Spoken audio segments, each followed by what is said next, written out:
வணக்கம். இன்றைய பதிவில் நம்ம என்ன பார்க்க போறோம் அப்படின்னா, ஒரு அம்மாவும் ஒரு பையனும் கடைக்கு மளிகை சாமான் வாங்குறதுக்கு போறாங்க.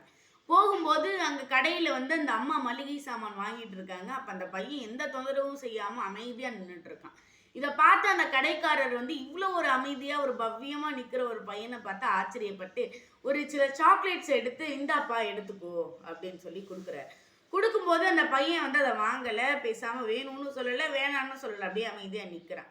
அப்புறம் 2 தடவ சொல்றாரு அந்த கடைக்காரர். அதுக்கப்புறம் அவர் எதுவும் சொல்லல. அப்புறம் அவங்க அம்மாவும் சொல்றாங்க, "எடுத்துக்கோப்பா" அப்படின்னு. ஆனாலும் அவன் பையன் எடுக்கல. ஒண்ணுமே சொல்லல. அமைதியா நிக்கிறான். அப்படி அமைதியா நின்ன உடனே அந்த கடைக்காரர் என்ன பண்றாரு, இவ்ளோ ஒரு நல்ல பையனா அப்படின்னு நெனச்சு அந்த மிட்டாய்கள அவர் கையளவுக்கு எடுத்து அந்த பையன் கைகள்ல குடுக்குறாரு.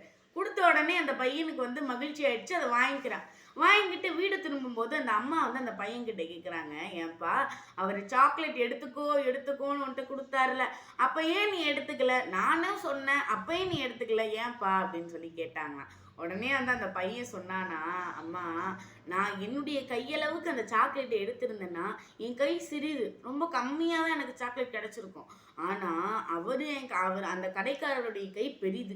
அவரோட கையால முழு கையளவுக்கு எனக்கு சாக்லேட் எடுத்து தந்தாரு என் கையில.